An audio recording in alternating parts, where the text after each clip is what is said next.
Ini lagi yang harus dipahami. Iktikad kepada guru, itu kepada murabbi atau iktikad kepada pimpinan. Andaikan anak buah, murid, prajurit tidak punya keyakinan yang kuat kepada pimpinannya, lemah perjuangan, apalagi mencurigai. Setidaknya mendoakan kebaikannya, mendoakan tertutup kekurangannya, bisa semakin istiqomah dalam kebaikan. Setidaknya begitu, karena manusia pada posisi terlemah memang mahalul khata' wan nisyan. Tapi kalau didoakan, Allah mastur aurat ustadi, ya Allah tutuplah aurat hal aib yang ada pada guruku, ini kekuatan daripada membicarakan Ustaz Turhan, Kiai, hanya menilai kekurangannya. Akhirnya di sini ada kekurangan iktikad, tak pati yakin kok, curiga kok, lemah. Terjadi pada dua orang yang penasaran, benar ndak Kiai As'ad ini wali? Kalau wali kok ndak pernah kelihatan sholat? Dua orang ini, yang satu penasaran ingin memantapkan hatinya, tapi yang satu karena ndak masuk akal, ini ndak logis ini. Gimana ndak sholat? Ya. Akhirnya ndak sehat sampai pulang. Itu orang tak beres, stres. Yang satunya alhamdulillah berkah hidupnya. Kenapa? Setelah melihat ternyata ada kejadian-kejadian aneh yang sudah tidak bisa dinalar oleh logika kita.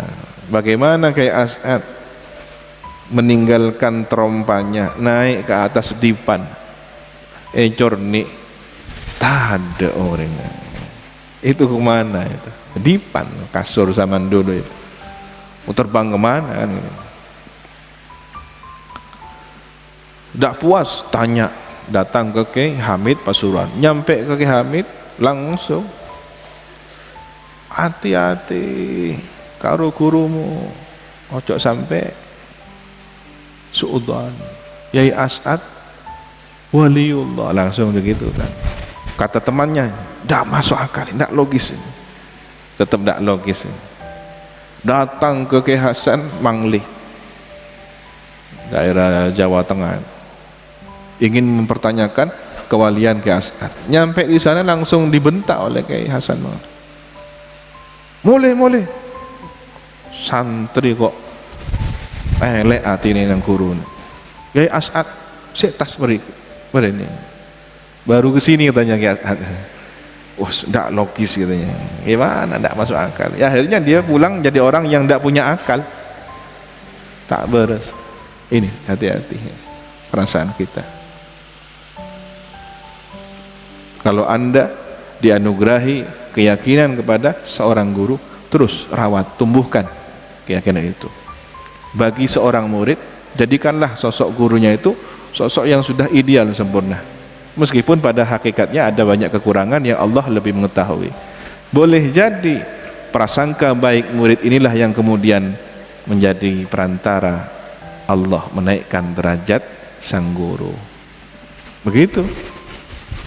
Kita pernah mendapat bocoran dari kakak senior Abuya Sayyid Muhammad bin Ali Al-Maliki, itu sering terdengar tawassul kepada santri-santrinya sendiri.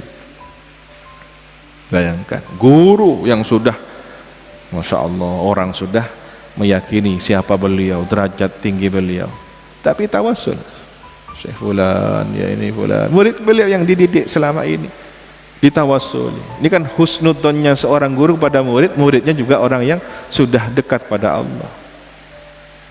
Wa illa memang beliau sudah kasyif, diperlihatkan derajat muridnya siapa yang sudah sampai, maka beliau tawassul kepada muridnya itu.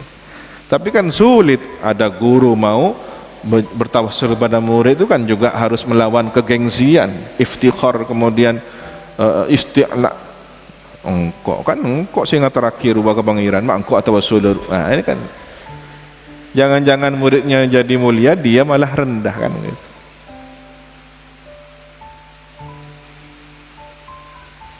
Ya, semoga kita diberi adab sebagaimana doa Abuya Sayyid Muhammad di akhir hayatnya. Sering kami mendengar beliau di akhir doa setiap majelis, Allahumma rzuqnal adab ma'al jami.